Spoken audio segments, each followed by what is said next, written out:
Tudo bem, pessoal? Hoje comentário sobre Godzilla Minus One, filme dirigido por Takashi Yamazaki, e que experiência fantástica na sala de cinema, que grande novidade para esse final de 2023, e eu já adianto que se tornou um dos meus filmes favoritos dessa temporada. Se você pega o kaiju no cinema no geral e o desenvolvimento de filmes de monstros, claro que existe um referencial do filme de 1954, icônico, extremamente importante, e para a tradição japonesa, até mesmo para pautar a construção de um subgênero e o desenvolvimento de outras franquias. E aí quando você pensa sobre uma narrativa que envolve um monstro como Godzilla, você vai ter destruição, repercussão, ameaça, plano de contenção.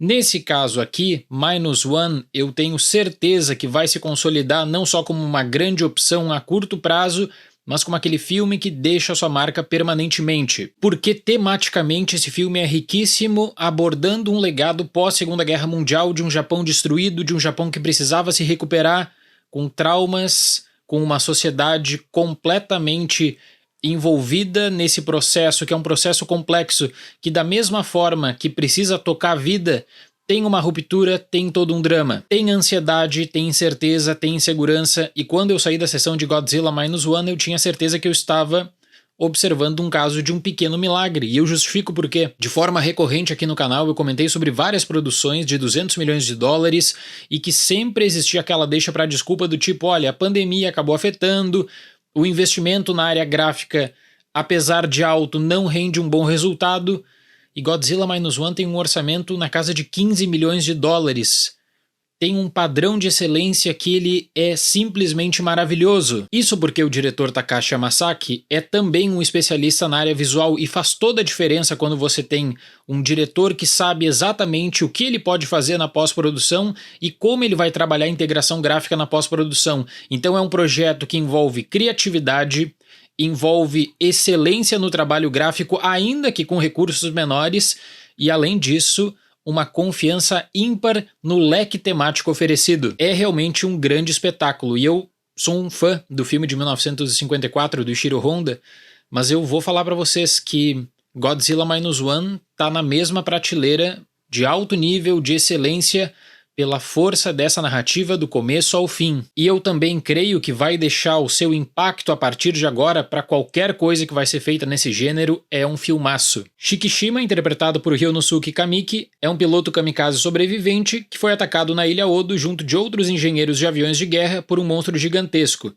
Depois do rastro de destruição e morte, Shikishima passa a ter um sentimento de culpa e entra numa missão pessoal para, junto de um grande grupo de veteranos, preparar um plano para derrotar um monstro conhecido como Godzilla. Na vertente americana, por exemplo, e na espetacularização de Hollywood, você vai ter dramas pessoais que acabam envolvendo famílias em que uma pessoa ela vai ficar totalmente envolvida para gerar um plano de contenção e para, consequentemente, conseguir lidar com a segurança de uma nação, de um local.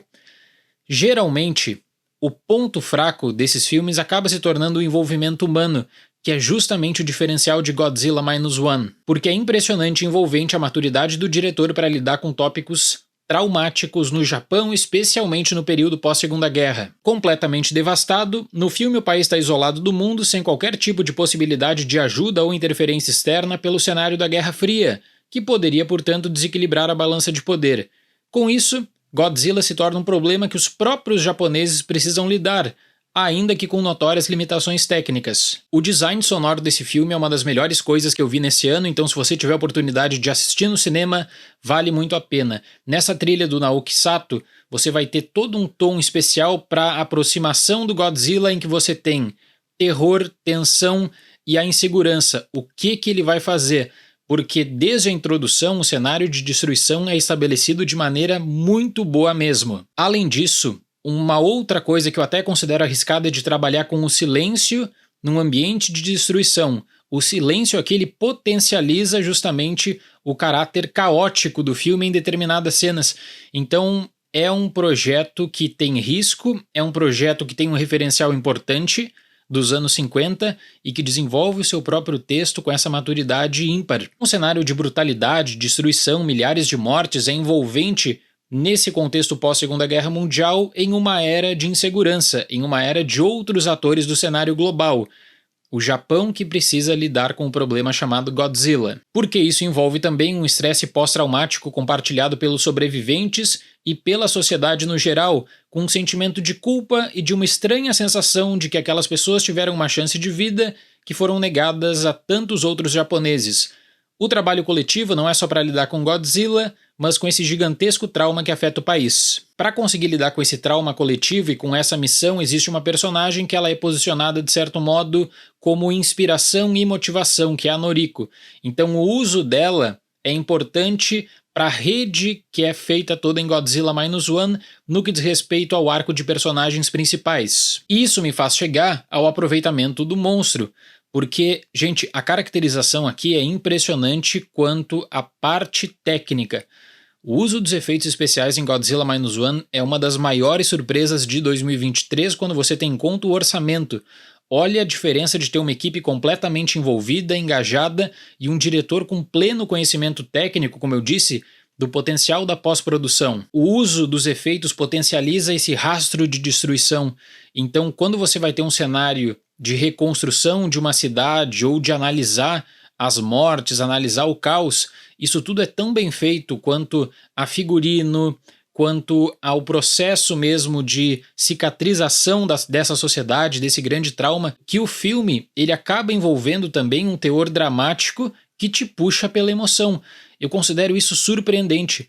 É uma ruptura total com esse filme tradicional de monstro que você espera de apenas destruição e contenção. Porque cada aparição do Godzilla é diferente, seja mais voltada para o terror e para a destruição, ou seja, para um impacto em uma determinada missão.